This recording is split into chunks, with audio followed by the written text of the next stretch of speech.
30th of 2024, God puts on my spirit the word assembly. And I'm like, oh wow, interesting. And that's it. Nothing else. No context. Clear as day. The word assembly. Okay.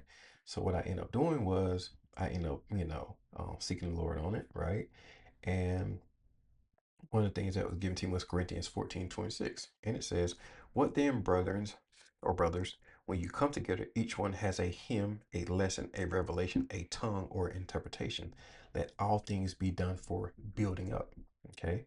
Then Hebrews 10:25, not giving up meeting together as some are in the habit of doing, but encouraging one another.